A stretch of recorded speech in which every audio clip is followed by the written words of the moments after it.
أعوذ بالله من الشيطان الرجيم وأقيموا الصلاة وآتوا الزكاة واركعوا مع الراكعين. بسم الله الرحمن الرحيم.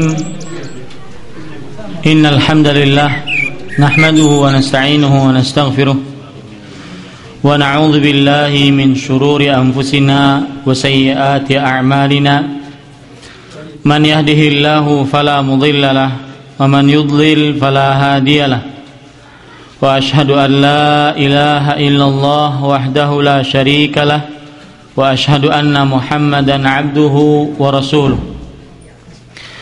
يا أيها الذين آمنوا اتقوا الله حق تقاته ولا تموتن إلا وأنتم مسلمون. يا أيها الناس اتقوا ربكم الذي خلقكم من نفس واحدة وخلق منها زوجها وبث منهما رجالا كثيرا ونساء واتقوا الله الذي تساءلون به والأرحام إن الله كان عليكم رقيبا. يا أيها الذين آمنوا اتقوا الله وقولوا قولا سديدا يصلح لكم أعمالكم ويغفر لكم ذنوبكم ومن يطع الله ورسوله فقد فاز فوزا عظيما. أما بعد فإن أصدق الحديث كتاب الله وأحسن الهدي هدي محمد صلى الله عليه وعلى آله وسلم وشر الأمور محدثاتها وكل محدثة بدعة وكل بدعة ضلالة وكل ضلالة في النار. إخواني رحمني الله وإياكم. Alhamdulillah, kita bersyukur pada Allah Subhanahu wa taala.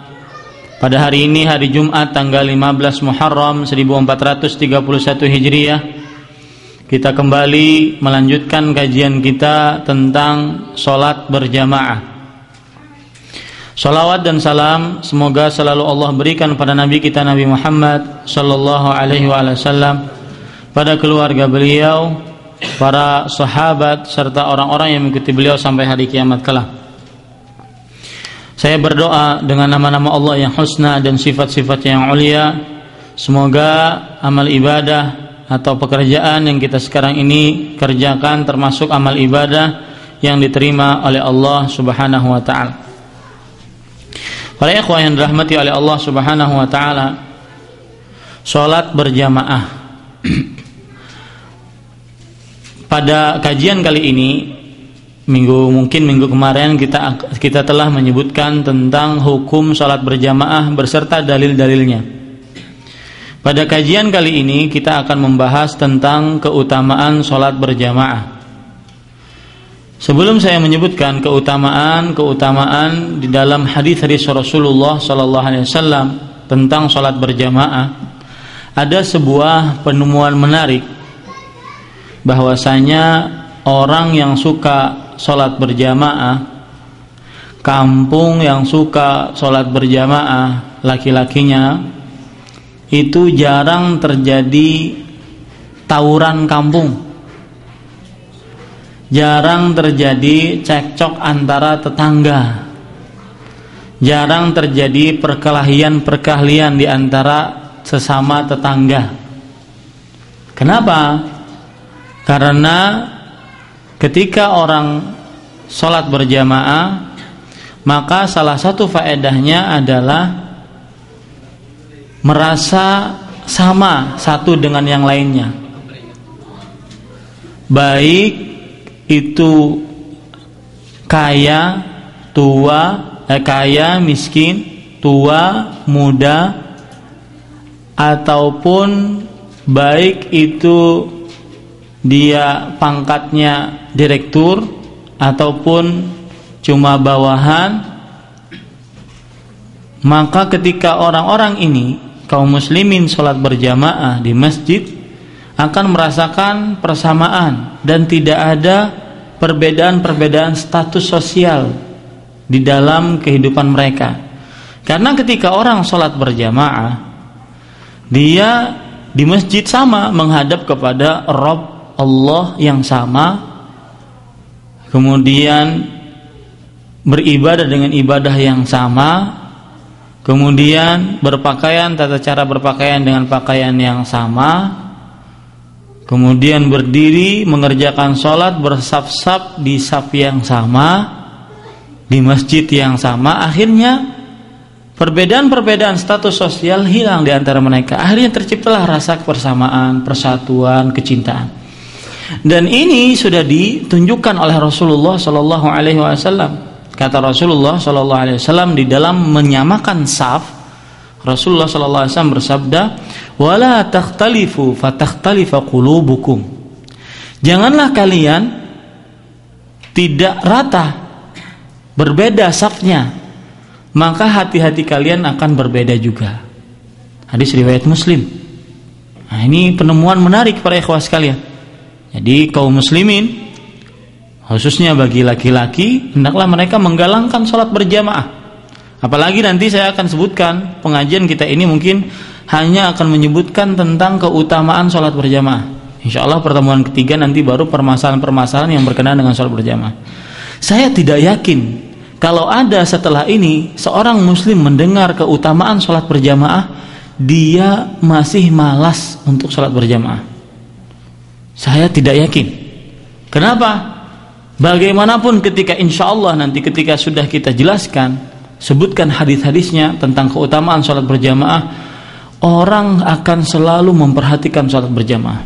Makanya saya tidak yakin kalau seandainya ada orang yang habis ini setelah mendengar keutamaan sholat berjamaah, dia masih malas untuk menunaikan sholat secara berjamaah.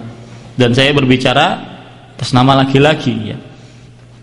Karena perempuan hukumnya tidak wajib untuk sholat berjamaah. Taib. Sekarang kita akan sebutkan keutamaan pertama. Sholat berjamaah diganjar 27 sholat atau 27 derajat dibandingkan dengan sholat sendirian. Rasulullah Shallallahu Alaihi Wasallam bersabda, "Sholatul jama'ati tafdulu sholatal fadhi bi 27 darajah." Sholat berjamaah lebih tinggi daripada sholat sendirian dengan 27 derajat. Hadis riwayat Bukhari Muslim dari sahabat Abdullah ibnu Umar radhiyallahu anhuma, 27 derajat. Ada hadis yang lain di dalam riwayat Imam Muslim, ada hadis yang lain di dalam riwayat Imam Bukhari, al-jama'atu tafdulu salatal fadhi bi 25 darajah. Salat berjamaah lebih tinggi derajatnya daripada salat sendirian sebanyak 25 derajat. Hadis riwayat Bukhari. Nah, di sini Rasulullah sallallahu alaihi wasallam menjelaskan dua. Ada yang 27, ada yang 25. Bagaimana cara menyatukannya?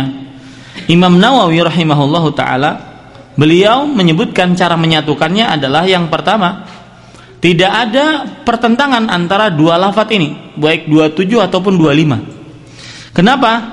Karena penyebutan yang sedikit tidak menyediakan penyebutan yang banyak. Dan jumlah bilangan menurut para ahli ulama usulul fiqh tidak merupakan sesuatu yang dipandang jumlah bilangan. Yang jelas sholat berjamaah lebih tinggi daripada sholat sendirian. Ini yang pendapat pertama. Artinya kalau kita ingin menggabungkan bagaimana 27-25 ini, kalau ada orang bertanya ini kok ada yang 27 ada yang 25. Pendapat yang kedua atau gabungan, cara menggabungkan dua lafaz hadis ini 27 dan 25, maka kata Imam Nawawi rahimahullah, yaitu Rasulullah sallallahu alaihi wasallam memberitahukan yang pertama kali 25. Kemudian setelah itu Allah memberikan wahyu lagi untuk menambahnya menjadi 27. Ini cara yang kedua untuk menggabungkannya. Cara yang ketiga yaitu 25 dan 27 ini tergantung ke tingkat ketinggian atau tingkat kekhusyuan orang yang sholat berjamaah. Kalau seandainya orangnya menyempurnakan seluruh rukun, kewajiban, sunnah-sunnah sholat, dia dapat 27. Kalau seandainya dia berkurang sedikit atau mengurangkan sedikit sunnah-sunnahnya ataupun tidak terlalu khusyuk, maka menjadi 25. Nah, ini 3 cara bagaimana menggabungkan 27 dan 25 ini. Yang jelas para ikhwan yang dirahmati oleh Allah Subhanahu wa taala, ini adalah keutamaan sholat berjamaah yang sangat agung. Beda dengan orang yang sholat sendirian, yaitu mendapatkan 27 derajat. Ya, antum kalau seandainya kita logikan saja, di sini digaji oleh perusahaan kasih 27 atau 27 juta, ya, dengan dikasih 1 juta. Kira-kira kita pilih yang mana? 27, jelas itu pasti. Itu sangat logis sekali. Akan tetapi ya sebagian orang lebih banyak memilih 1 juta. Ya, khususnya dalam sholat berjamaah. Ini para ikhwah sekalian. Nah, kemudian perlu diperhatikan hadis ini juga, kan lafadz hadisnya saya baca ya. Sholat berjamaah lebih tinggi derajatnya daripada sholat sendirian sebanyak 27 derajat. Ada yang mengatakan hadis ini menunjukkan bahwasanya sholat berjamaah itu tidak wajib. Kenapa? Karena Rasulullah SAW mengatakan lebih tinggi. Itu berarti ada yang tinggi, ada yang lebih tinggi. Maksudnya sholat sendirian tinggi, sholat yang berjamaah lebih tinggi. Berarti tidak wajib sholat berjamaah, kata mereka. Maka jawabannya adalah tidak lazim, tidak harus. Kalau seandainya Rasul mengatakan afdal, artinya lebih utama, itu tidak mengharuskan bahwasanya yang di bawah itu atau yang di atas itu tidak wajib, tidak mengharuskan seperti itu. Bisa saja Rasulullah SAW menyatakan bahwasanya sholat yang berjamaah lebih utama daripada sholat sendirian sebanyak 27 derajat, menunjukkan bahwasanya sholat berjamaah sholat berjamaah itu menunjukkan kepada kewajiban dan tidak lazim, tidak harus. Kalau ada kata-kata afdal, lebih utama, itu menunjukkan kepada kesunahan. Paham maksud saya? Ya, menunjukkan kepada kesunahan. Taib, faedah yang kedua. Nah, ini faedah penting sekali bagi yang kadang-kadang diganggu oleh setan, diganggu oleh setan, maka banyak-banyak sholat, menghadiri sholat berjamaah. Rasulullah SAW, artinya faedah yang kedua, keutamaan kedua adalah Allah menjaga orang yang sholat berjamaah agar tidak diganggu oleh setan. Dalilnya sebuah hadis yang diriwayatkan oleh Imam Ahmad, Imam Ahmad dan yang lainnya. Rasulullah SAW bersabda, inna syaitan dhi'bun lil insan. Artinya setan itu adalah anjing hutan, atau bahasa kita serigala. Serigalanya manusia. Kadhi'bil ghanam, seperti serigalanya kambing. Orang Arab kalau menyebut dhi'bul ghanam itu adalah anjing hutan yang menghancurkan rombongan kambing. Ya, kalau ada anjing hutan, dia akan menghancurkan rombongan kambing tersebut sehingga kambingnya lari ke sana kemari. Nah, begitu juga setan. Ya'khudhus syah al-qasiyah wan nahiyah. Anjing hutan tersebut akan memangsa kambing yang dia sendirian di pojok. Wa iyyakum wasyi'ab wa 'alaikum bil jamaah wal 'ammah. Dan hati-hatilah kalian terhadap danau-danau, dan hendaknya kalian dengan berjamaah dan dengan orang umum. Artinya bersatu dengan orang banyak, jangan sendirian. Ya, ini menunjukkan bahwasanya sholat berjamaah akan menjaga diri kita dari gangguan setan. Yang ketiga, keutamaan sholat berjamaah akan bertambah dengan pertambahan jumlah orang yang sholat. Keutamaan sholat berjamaah akan bertambah dengan pertambahan jumlah orang yang sholat bersama jamaah tersebut. Sebuah hadis riwayat Imam Abu Daud dari Ubay ibnu Ka'ab radhiyallahu anhu. Rasulullah sallallahu alaihi wasallam bersabda, "Wa inna salatar rajuli ma'ar rajuli azka min salatihi wahdahu." Sesungguhnya salat seseorang bersama orang lain itu lebih baik dari salatnya yang sendirian. Wa salatuhu ma'ar rajulaini azka min salatihi ma'ar rajul wa ma kathura fahuwa ahabbu ilallahi azza wa jal. Dan salatnya bersama dua orang lebih baik daripada salatnya bersama satu orang. Dan apa yang lebih banyak, maka itu lebih dicintai oleh Allah azza wa jalla. Jadi sebanyak jamaah yang hadir, maka sebanyak itu pula akan bertambah keutamaan salat orang tersebut. Yang keempat, nah ini masya Allah hadis subhanallah, mungkin bisa kita bertekad untuk mengamalkannya, yaitu orang yang sholat berjamaah akan, saya ulangi, orang yang sholat berjamaah dan tidak pernah ketinggalan takbiratul ihram imam selama 40 hari akan dilepaskan dari api neraka dan dari sifat kemunafikan. Ya, selama 40 hari dia sholat berjamaah bahkan tidak pernah ketinggalan takbiratul ihram. Artinya bagaimana? Imam Allahu Akbar, dia sudah ada di belakang. Bukan imam lagi tahiyat, dia ada di belakang. Ya, imam lagi Allahu Akbar, dia sudah ada di belakang mengikuti, tidak pernah ketinggalan takbiratul ihram imam.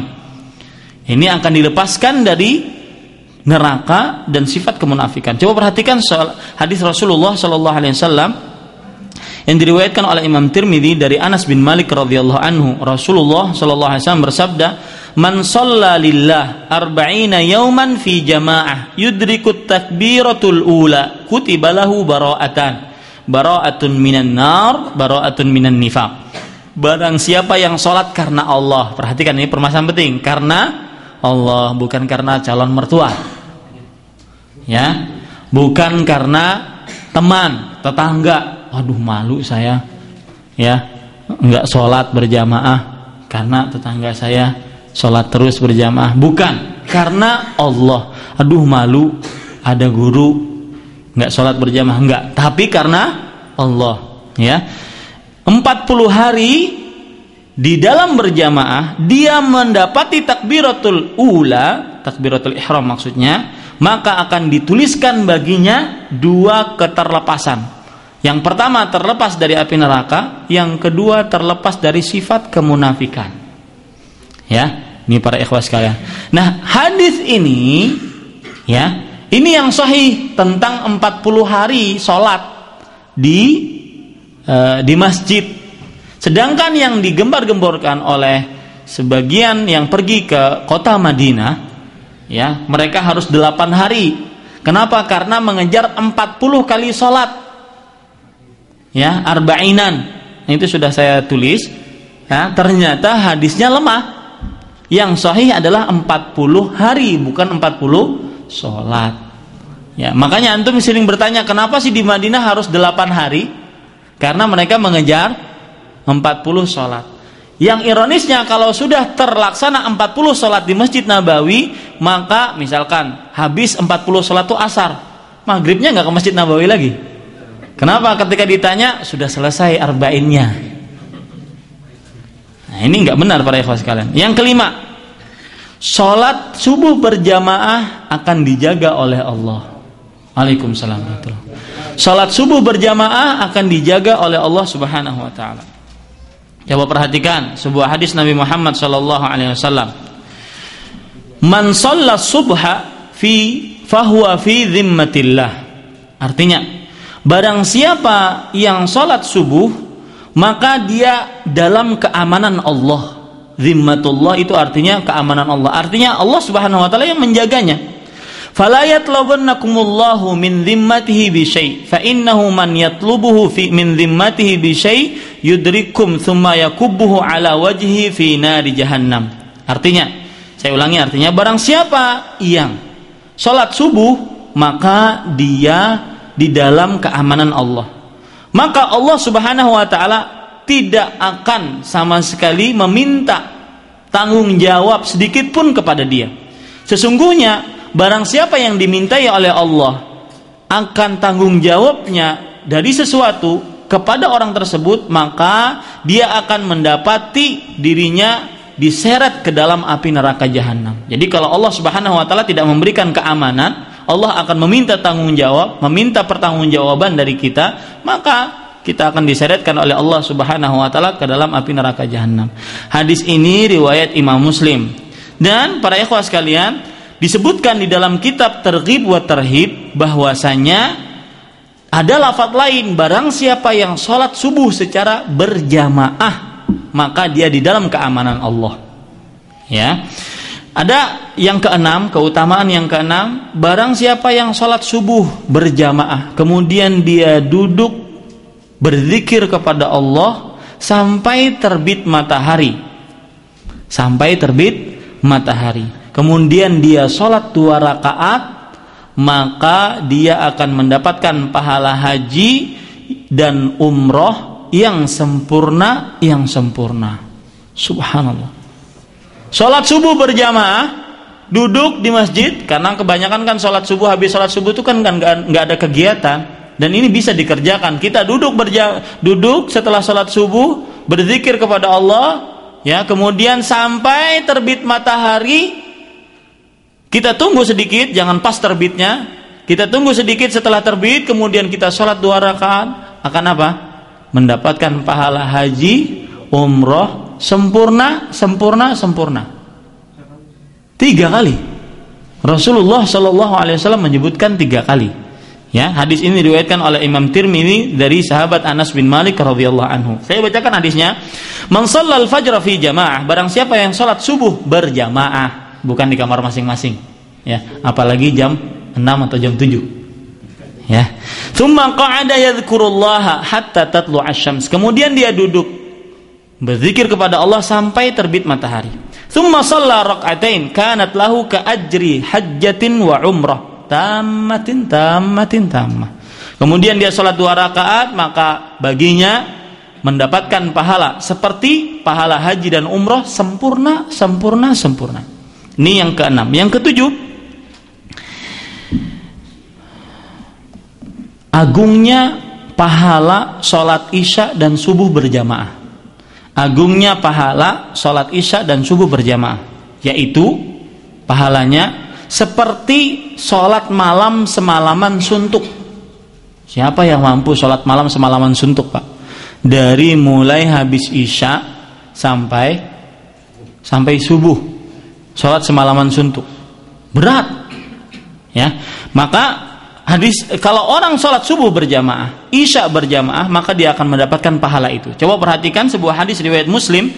Utsman bin Affan radhiyallahu anhu berkata, aku mendengar Rasulullah SAW bersabda, man shallal isya'a fi jamaah faka'annama qama nisfal lail, wa man shalla subha fi jamaah faka'annama shallal laila kullah. Barang siapa yang sholat isya berjamaah, maka dia seakan-akan sholat malam setengah malam.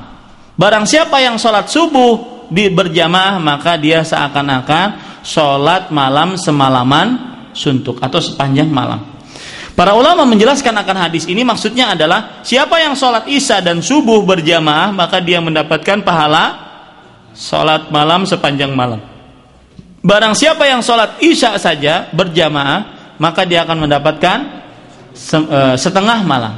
Barang siapa yang mendapatkan sholat subuh berjamaah saja, isyanya enggak, maka dia akan mendapatkan setengah malam juga. Jadi kalau digabungkan sholat isya berjamaah dan subuh berjamaah, maka akan mendapatkan sepanjang malam suntuk, ya. Yang kedelapan, para malaikat berkumpul di waktu sholat subuh dan asar yang dilakukan secara berjamaah, ya. Dan malaikat ngumpul ini bukan ngobrol-ngobrol aja, ya, enggak, tetapi mendoakan bagi orang-orang yang sholat subuh dan asar secara berjamaah. Perhatikan hadis Rasulullah SAW riwayat Bukhari Muslim. Abu Hurairah radhiyallahu anhu berkata bahwa Rasulullah SAW bersabda, yata'aqabuna fikum malaikatun bil-lail wa malaikatun bin-nahar. Artinya, yata'aqabun, saling turun silih berganti kepada kalian, malaikat pada waktu malam dan malaikat pada waktu siang. Jadi ganti-gantian. Yata'aqabun, ya, saling berganti-gantian. Datang begitu. Wa yajtami'una fi salatil fajri wa salatil asr. Kemudian mereka berkumpul di salat subuh dan salat asar. Tsumma ya'rujul ladzina batu fikum. Kemudian yang tadi bermalam, malaikat yang tadi bermalam bersama kalian, dia naik ke atas. Fayas'aluhum rabbuhum wa huwa a'lamuhum. Kemudian Allah Rabb mereka bertanya kepada para malaikat. Padahal Allah lebih mengetahui dari para malaikat. Kaifa taraktum ibadi? Wahai para malaikat, bagaimana kamu tinggalkan hamba-hambaku? Fayaqulun tarakna wa hum yusallun wa ataina wa hum yusallun. Para malaikat akan menjawab, kami tinggalkan hamba-hambamu ya Allah dalam keadaan salat. Kemudian kami datangi mereka pun dalam keadaan salat. Ini menunjukkan para ikhwah sekalian dirahmati oleh Allah Subhanahu wa taala bahwasanya salat tersebut kalau dia mengerjakan sholat subuh dan asar secara berjamaah maka akan dikumpuli oleh para malaikat. Perhatian para ikhwah sekalian, salah satu peremehan dalam masalah sholat, sebagian orang, atau boleh dikatakan wallahu alam perkataan saya benar atau tidak, sebagian besar meremehkan dalam masalah sholat dalam pendiriannya, artinya tidak melaksanakan sholat, ya, meremehkan, tidak melaksanakan sholat. Padahal apalagi kalau seandainya itu sholat asar, Rasulullah SAW pernah bersabda, man taraka sholatal asri faqad habita amaluh. Barang siapa yang meninggalkan sholat asar maka amalannya terhapus. Di riwayat Bukhari. Ya, kenapa para ikhwah sekalian dikhususkan sholat asar? Imam Qurtubi rahimahullahu taala menyebutkan bahwasanya khussat sholatul asri bidzikr li'annaha salatun ta'ti fi inshighalin nas wa ala hadha fas-subhu aula bidzalik li'annaha ta'ti waqtan naum amma qauluhu sallallahu alaihi wasallam man taraka salatal asri faqad habita amaluhu falaysa dzalika khasan bil asr bal dzalika hukmu ghairiha minas salawati kadzalik. Artinya kenapa dikhususkan salat asar? Barang siapa yang meninggalkan sholat asar terhapus amalannya. Apa saja amalannya terhapus, subhanallah. Karena sholat tersebut datang atau waktunya ketika orang lagi sibuk-sibuknya. Ketika orang lagi sibuk-sibuknya, ada yang mau istirahat, ada yang masih dengan pertokoannya, ada. Seketika orang lagi sibuk-sibuknya.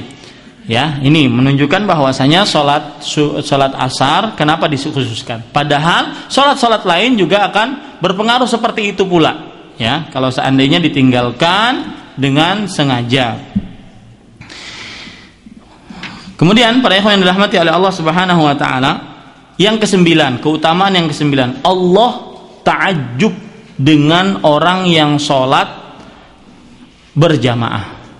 Ya, sebagaimana dalam sebuah hadis riwayat Imam Ahmad dan hadisnya hasan dari Abdullah bin Umar radhiyallahu anhuma, beliau mendengar Rasulullah sallallahu alaihi wasallam bersabda, innallaha la ya'jabu minas salati fil jami'. Artinya sesungguhnya Allah Subhanahu wa taala sungguh ta'ajjub dari salat yang dilakukan secara berjamaah. Ini para ikhwah sekalian. Yang ke-10, orang yang menunggu sholat berjamaah, dia nunggu sholat dalam masjid, dia dihitung dalam sholat. Artinya, kalau seandainya antum masuk setelah adzan, nunggu iqamah, antum nunggu iqamah, nunggu beberapa menit, itu antum dihitung sudah masuk dalam pahala sholat. Ini tidak akan didapatkan kecuali orang-orang yang sholatnya di mana? Di masjid secara berjamaah. Coba perhatikan hadis Rasulullah sallallahu alaihi wasallam riwayat Imam Bukhari dan Muslim.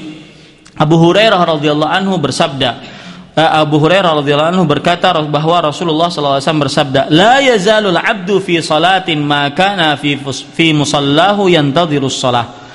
Masih saja seorang hamba di dalam sholatnya, artinya dia dihitung sebagai orang yang lagi sholat selama dia berada di musallanya, selama dia berada di tempat sholatnya, menunggu untuk sholat. Wa taqulul malaikah, dan lebih canggih lagi ini, dan para malaikat berdoa, Allahumma ghfir lahu, Allahumma arhamhu hatta yansarifa aw yahdits. Selama dia menunggu itu, ya antum yakin malaikat akan mendoakan, ya Allah ampuni dia. Yang berdoa siapa? Malaikat. Ampuni dia, ya Allah rahmati dia. Sampai kapan? Sampai dia keluar dari masjid atau sampai dia batal wudunya. Hai para ikhwas sekalian. Nih ya. Jadi para ikhwas sekalian dirahmati. Bahkan dalam riwayat yang lain, hadis riwayat Bukhari Muslim juga ditambah, Allahumma tub alaihi. Ya Allah, berikanlah taubat dia. 3 keutamaan. Nunggu sholat berjamaah. Dan ini tidak terlaksana kecuali di mana? Di masjid. Ini para ikhwah. Yang 11 yaitu malaikat berdoa bagi yang sholat berjamaah sebelum sholat ataupun setelah sholat. Ya, ini sudah kita sebutkan tadi. Sebelum sholat ataupun setelah sholat. Sudah kita sebutkan tadi ya. Yang ke-12 sekarang. Keutamaan saf pertama di dalam sholat berjamaah. Dan juga keutamaan saf yang kanan di dalam sholat berjamaah. Keutamaan yang pertama, masalah saf ya. Bahwasanya Rasulullah SAW menyatakan, kalau kita mengetahui keutamaan saf pertama di dalam sholat berjamaah, maka niscaya kita akan mengadakan undian. Saking besarnya pahala sholat berjamaah. Coba perhatikan sebuah hadis Rasulullah SAW riwayat Muslim, "Lau ta'lamuna atau lau ya'lamuna ma fis shaffil muqaddam lakanatil qur'ah." Artinya, kalau manusia mengetahui tentang pahala di saf yang terdepan, maka niscaya akan terjadi undian. Ya, niscaya akan terjadi undian. Nah, ini para ikhwan yang dirahmati oleh Allah Subhanahu wa taala, menunjukkan bagaimana keutamaan saf pertama, dan ini tidak akan didapatkan kecuali orang-orang yang sholat berjamaah di mana? Di masjid. Kemudian saf yang permasalahan saf juga, saf yang pertama adalah sebaik-baiknya saf bagi laki-laki. Ya, saf yang pertama adalah sebaik-baiknya saf bagi laki-laki. Rasulullah Shallallahu Alaihi Wasallam pernah bersabda, khairu sufufir rijal awwaluha wa syarruha akhiruha. Artinya, sebaik-baik saf bagi laki-laki adalah yang paling pertama, dan seburuk-buruk saf bagi laki-laki dalam salat adalah yang paling terakhir. Hadis riwayat Imam Muslim. Kalau perempuan beda, wa khairu sufufin nisa akhiruha wa syarruha awwaluha. Dan sebaik-baik saf bagi wanita adalah yang paling terakhir, dan seburuk-buruk saf adalah yang paling pertama. Kenapa? Karena ya, ditakutkan akan menjadi penggoda bagi laki-laki, dan ditakutkan akan tergoda dan terbuka auratnya di hadapan laki-laki karena saking dekatnya dengan laki-laki safnya. Makanya kalau wanita datang, ibu-ibu datang ke masjid, pilih yang paling belakang ya. Tapi para ikhwan yang dirahmati oleh Allah Subhanahu wa taala, permasalahan nah ini penting ya, nanti insyaallah akan saya lebih jelaskan ketika kita menjelaskan permasalahan-permasalahan sholat berjamaah. Tapi saya akan singgung sedikit. Kalau kita masuk masjid, mereka sudah sholat berjamaah, kita lihat saf yang kanan dulu. Kita lihat saf yang kanan. Saf pertama misalkan yang kanan masih ada kelowongan enggak? Oh ada. Kalau enggak ada, sudah penuh saf pertama yang kanan, maka pergi ke saf yang pertama juga tapi yang kiri. Ya. Nah, sebelum itu harus lihat dulu, ketika antum mau mulai saf, misalkan saf pertama sudah jadi, baru nanti mau ingin bikin saf kedua, jangan mulainya dari kanan, tetapi dari tengah. Ya, kenapa? Karena mengikuti dari saf pertama. Kalau orang saf pertama, ya, makmumnya cuma 2, masjidnya segini misalkan ini masjidnya segini, imamnya di tengah sini. Ya, di mana si makmumnya? Makmumnya cuma 2 atau 3. Makmumnya di mana? Di belakang imam kan tepat, bukan di kanan. Enggak ada seperti itu. Nah, begitu pula saf kedua diikuti seperti itu. Tengah dulu, baru ke kanan, baru ke kiri. Nah, ini apa sih faedahnya? Keutamaan orang yang mencari saf yang kanan. Ya, Rasulullah Shallallahu Alaihi Wasallam bersabda, Innallaha yusalluna ya, innallaha wa malaikatahu yusalluna ala mayaminis shaf. Artinya, sesungguhnya Allah dan para malaikatnya bersalawat atas orang-orang yang di saf kanan. Ya, yang di saf kanan bersalawat. Apa maksud salawatnya malaikat? Salawatnya malaikat kepada makhluknya. Jadi misalkan Allahumma sholli ala fulan, ya Allah, kata malaikat ini, ya Allah, berikanlah salawat atas si fulan. Maksudnya adalah malaikat mendoakan dan memintakan ampun kepada Allah Subhanahu wa taala untuk orang tersebut. Jadi keutamaannya adalah ketika dia di saf kanan akan dimintakan ampun oleh para malaikat di hadapan Allah Subhanahu wa taala. Kemudian para ikhwan yang dirahmati oleh Allah Subhanahu wa taala, orang yang sholat berjamaah maka dia akan mendapatkan ampunan, diampuni dosa-dosanya jika aminnya sama dengan aminnya malaikat. Jika perkataan aminnya sama dengan aminnya malaikat. Coba perhatikan hadis Rasulullah sallallahu alaihi wasallam riwayat Bukhari dan Muslim. Abu Hurairah radhiyallahu anhu meriwayatkan bahwa Rasulullah sallallahu alaihi wasallam bersabda, "Idza ammanal imam fa aminu." Nah, ini nanti ada permasalahan fikih di dalamnya. Jika imam mengucapkan amin, maka ucapkanlah kalian amin. Fa innahu man wafaqa ta'minuhu ta'minal malaikah ghufira lahu ma taqaddama min dzambi. Sesungguhnya siapa yang aminnya sesuai dengan aminnya para malaikat, maka akan diampuni dosa-dosanya yang telah lalu. Coba bayangkan. Diampuni dosa-dosanya yang telah lalu. Dari hadis ini kita bisa ambil beberapa pelajaran. Di antaranya yaitu seorang yang sholat berjamaah dia akan mendapatkan ampunan dari Allah Subhanahu wa taala kalau aminnya sama dengan aminnya para malaikat. Ini yang pertama. Dan ini tidak bisa didapatkan kecuali bagi orang yang sholat berjamaah di masjid. Ya, tidak bisa didapatkan. Di rumah tidak dapat yang seperti ini, diampuni dosanya. Berapa banyak kita butuh pengampunan dosa dari Allah Subhanahu wa taala. Makanya saya katakan tadi, sangat aneh kalau seandainya ada orang yang mendengar keutamaan-keutamaan ini, dia tidak tergugah hatinya untuk sholat berjamaah, atau dia masih meremehkan sholat berjamaah.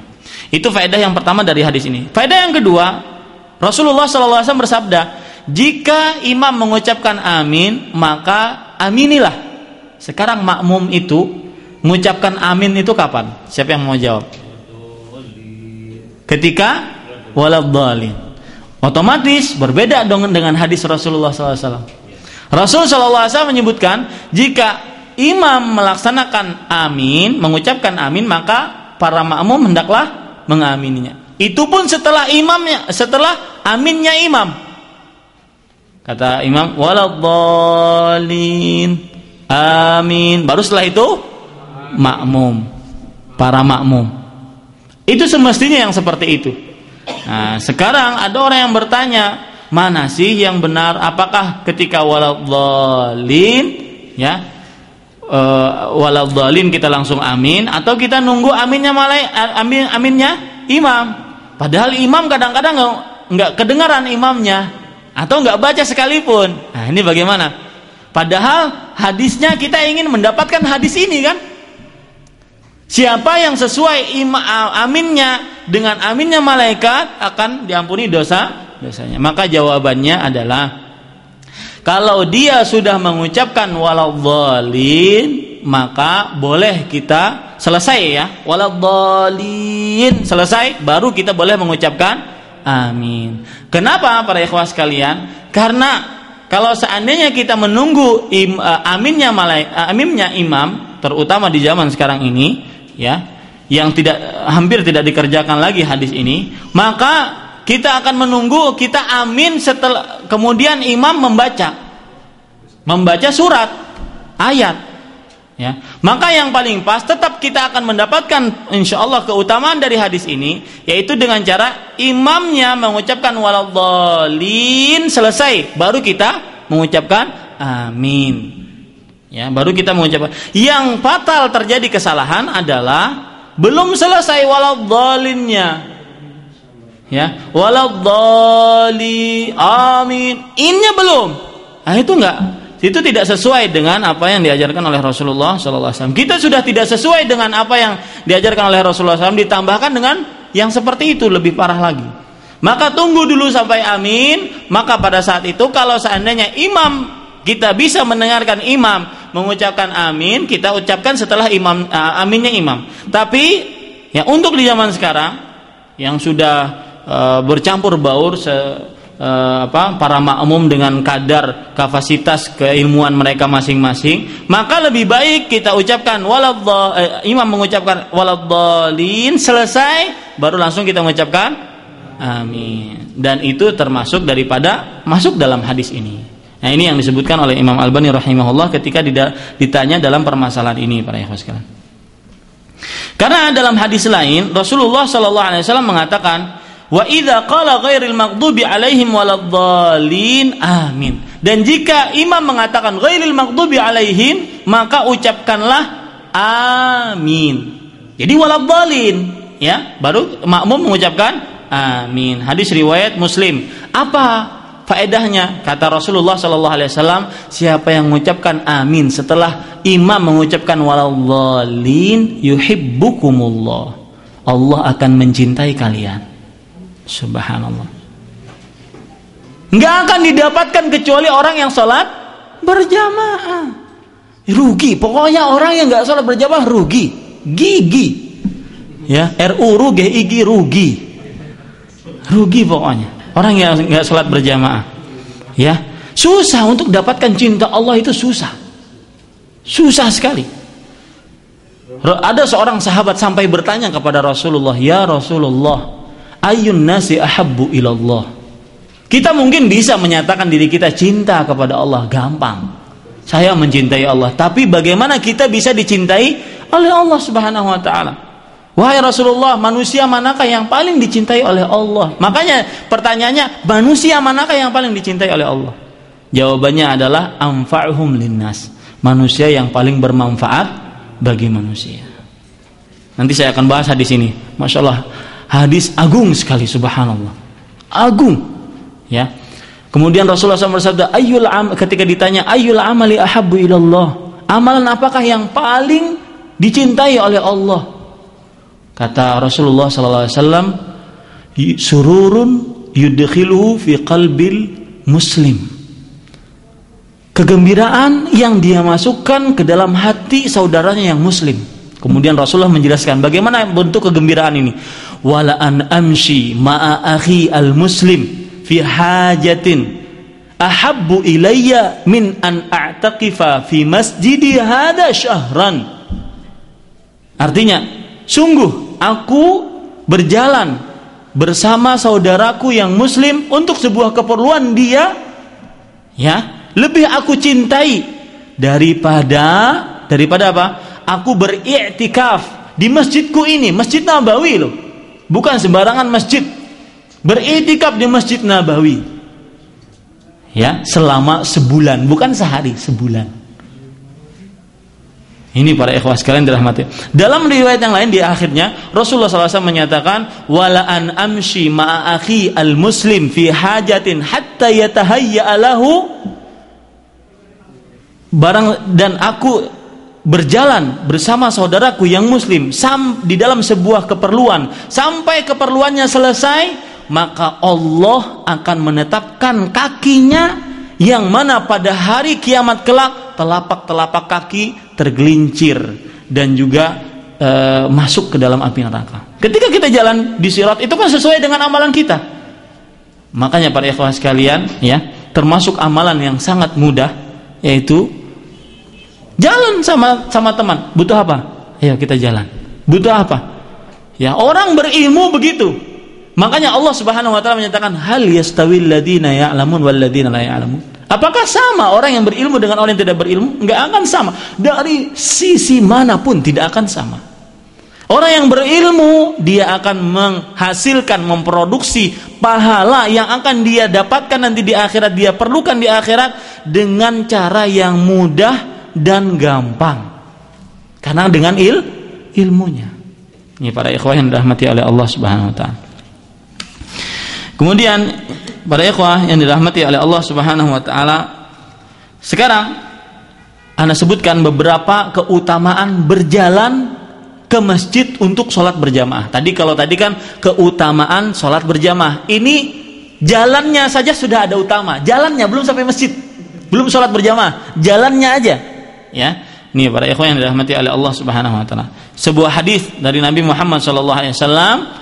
Keutamaan yang pertama, keutamaan jalan ya ke sholat untuk mengerjakan sholat berjamaah, yaitu mendapatkan naungan Allah.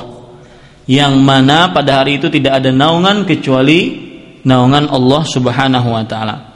Rasulullah SAW bersabda dalam sebuah hadis riwayat Bukhari Muslim, bahwasanya salah satu dari 7 orang yang mendapatkan naungan dari naungan Allah Subhanahu Wa Taala, yang mana pada saat itu tidak ada naungan kecuali naungan Allah, adalah wa rajulun qalbuhu mu'allaqun bil masajid. Seorang yang hatinya itu terpaut dengan masjid. Kata Imam Nawawi rahimahullah, wa ma'nahu syadidul hubbi laha. Maknanya adalah terkait dengan masjid, maksudnya adalah dia sangat suka kepada sholat berjamaah. Wal mulazimah lil jamaah fiha. Ya, maknanya adalah dan dia sangat suka untuk sholat berjamaah di dalam masjid-masjid tersebut. Ini para ikhwan yang dirahmati oleh Allah Subhanahu Wa Taala. Tidak ada naungan. Hari kiamat tidak ada naungan. Antum kalau seandainya sekarang kita musim panas, kita bisa pakai AC, ya kita bisa berteduh di bawah pohon, bisa berteduh di bawah atap, bisa pakai payung. Musim panas bisa kita berteduh. Pada saat itu tidak ada sama sekali. Lawang kita datangnya aja pakai tidak pakai sehelai benang pun, dan juga kita tidak pakai alas kaki dalam keadaan tidak terkhitan. Ya. Yang ada cuma naungan Allah Subhanahu Wa Taala. Jadi sangat rugi sekali orang kalau seandainya tidak mau akan keutamaan ini. Kemudian orang yang jalan, setiap langkahnya menghapuskan kesalahan dan dituliskan kebaikan. Setiap langkahnya menghapuskan kesalahan. Maka beruntung kalau antum jauh dari masjid, jalan dari rumah ke masjid, pulang pergi, ya. Setiap langkah dihapuskan kesalahan dan setiap langkah dituliskan kebaikan. Hadisnya yaitu dari Abdullah bin Mas'ud radhiyallahu anhu, beliau berkata, Rasulullah sallallahu alaihi wasallam bersabda, "Wa ma min rajulin yatatahharu fayuhsinut tuhur, thumma ya'madu ila masjid min hadzal hadhil masajid illa kutiba laha bi kulli khutwatin yakhtuha hasanah wa yarfa'uhu biha darajah wa yuhattu anhu biha sayyi'ah." Riwayat Muslim. Tidaklah seseorang dia bersuci, kemudian dia baikan pakaiannya, kemudian dia perbaikan kesuciannya, artinya berwudu dengan sempurna. Kemudian dia pergi sengaja menuju masjid dari masjid-masjid ini, maka Allah akan menuliskan baginya setiap langkah satu hasanah, dan setiap langkah diangkatkan satu dosa. Diangkatkan satu derajat. Kemudian setiap dosa dihapuskan, ya. Setiap langkah dihapuskan satu dosa. Saya ulangi, setiap langkah dituliskan oleh Allah satu kebaikan. Setiap langkah dinaikkan oleh Allah satu derajat. Setiap langkah dihapuskan oleh Allah dosa-dosanya. 3 keutamaan, subhanallah. Berjalan ke masjid. Dan ini yang membuat orang suka ke masjid, para ikhwan sekalian. Ana sering mengatakan salah satu cara agar kualitas amal ibadah kita tinggi adalah ingat bahwasanya keutamaan amalan ini, keutamaan amalan ini seperti ini, keutamaan amalan ini seperti ini. Ingat, kalau seandainya kita ingin kualitas amal ibadah kita bagus, ingat keutamaannya, maka kita tidak akan beribadah kecuali dengan penuh perhatian dan dengan penuh kekhusyuan. Kemudian para ikhwan yang dirahmati oleh Allah Subhanahu Wa Taala, yang selanjutnya yaitu penghapusan dosa juga sama, menghapuskan dosa. Nih, orang yang pergi sholat berjamaah, perginya saja sholat berjamaah, maka akan disediakan oleh Allah tempat tinggal di surga. Ya, hadis riwayat Bukhari Muslim. Abu Hurairah radhiyallahu anhu bercerita bahwa Rasulullah SAW bersabda, "Man ghada ilal masjidi aw raha a'addallahu lahu fil jannati nuzulan kullama ghada aw raha." Barang siapa yang pergi ke masjid atau pulang dari masjid, maka pasti niscaya Allah akan menyediakan baginya di surga tempat tinggal. Sebanyak dia pergi dan pulang, dari pergi ke masjid, pulang ke masjid, sebanyak dia itu, dia akan disediakan tempat tinggal oleh Allah Subhanahu wa taala. Ya. Kalau boleh dikaplingkan tuh berapa kapling? Nih para ikhwah sekalian yang dirahmati oleh Allah Subhanahu wa taala.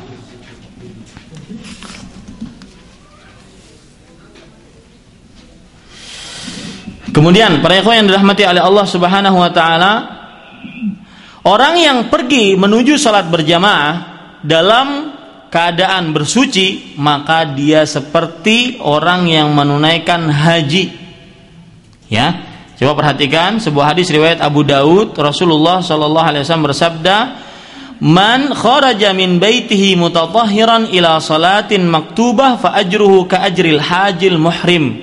Artinya, barang siapa yang keluar dari rumahnya dalam keadaan bersuci untuk menuju salat wajib, artinya mengerjakan salat wajib berjamaah di masjid, maka pahalanya seperti pahala orang yang mengerjakan haji dan berihram.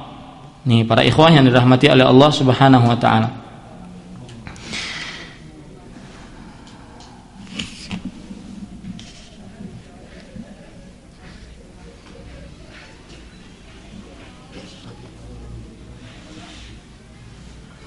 Baik. Kemudian yang terakhir yaitu orang yang pergi menuju salat berjamaah akan mendapatkan cahaya pada hari kiamat. Cahaya.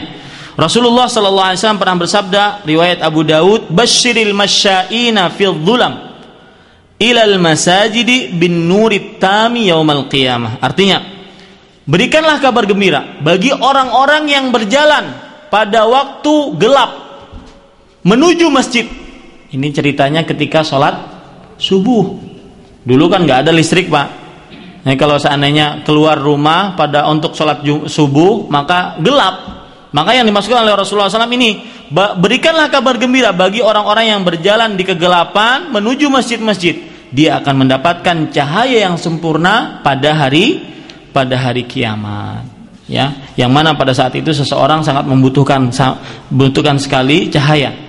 Ya, ketika hari kiamat, ketika orang mau melewati sirat, dia butuh cahaya, ya, untuk bisa berjalan, dan itu sesuai dengan amal ibadahnya. Ada yang jalannya seperti kilat, ada yang jalannya seperti angin, ada yang jalannya dia sambil seperti menunggangi kuda, ada yang dia lari, ada yang jalan, ada yang dia terseok-seok, ya. Sesuai dengan amal ibadahnya masing-masing. Pada saat itu orang yang sholat berjamaah disediakan cahaya untuk menjalani sirat. Subhanallah.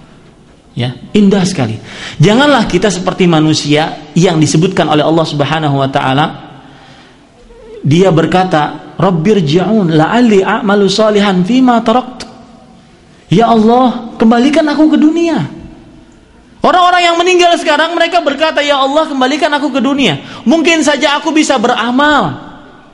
Apa dijawab oleh Allah Subhanahu wa taala? "Kalla innaha kalimatun huwa qailuha." Tidak, kamu tidak akan dikembalikan karena itu perkataan sudah kamu katakan. Ini para ikhwas, kita masih hidup, sehat, seger, ya. Ada orang yang sudah tua, jompo, saya pernah ketemu di Masjid Nabawi, banyak begitu orangnya. Mau berdiri aja dia gemetaran. Dan subhanallah ini pengalaman pribadi, mau berdiri aja gemetaran karena mungkin umurnya sudah 70-an lebih.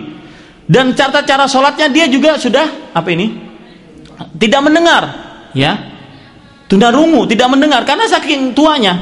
Cara sholatnya bagaimana? Imam kalau Allahu Akbar, kalau orang berjamaah kan, kalau Allahu Akbar kan harus mendengar imam, ya, untuk berpindah tempat dan mengerjakan sholatnya harus mendengar imam. Dia kebetulan saya sholat di samping dia. Kata dia pakai bahasa India. Saya juga nggak paham karena ada nehi-nehinya gitu. Ya, kata dia, maksudnya saya paham. Kalau imam takbir, maka senggol saya agar saya bisa bergerak sesuai dengan jamaah. Ketika imam takbir, dia memang nggak takbir. Karena kenapa? Karena nggak mendengar. Saya perhatikan, oh nggak mendengar. Saya senggol, akhirnya takbir dia. Setiap takbir saya senggol, akhirnya takbir dia. Ya, nah itu dia. Kenapa? Karena saking mementingkan sholat berjamaah. Itu nanti pada hari kiamat akan menjadi hujah pemberat bagi kita. Kamu muda-muda, ya, nggak sholat berjamaah, itu yang tua-tua. Bahkan diriwayatkan ada seorang sahabat, seorang ulama salaf, ulama terdahulu, mereka ada orang yang buntung kaki dan tangannya buntung, tetap sholat berjamaah di saf pertama, tidak pernah ketinggalan takbiratul ihram selama 40 tahun. Itu nanti di hadapan Allah Subhanahu wa taala, orang yang nggak sholat berjamaah masih muda, tuh lihat, buntung 40 tahun nggak pernah ketinggalan takbiratul ihram. Coba bayangkan mereka sekalian. Makanya saya masih pokoknya kalau seandainya setelah mendengar keutamaan ini ada yang belum tergugah niatnya untuk sholat berjamaah, mau diberikan keutamaan bagaimana lagi biar mau sholat berjamaah. Ya, ini para ikhwah sekalian.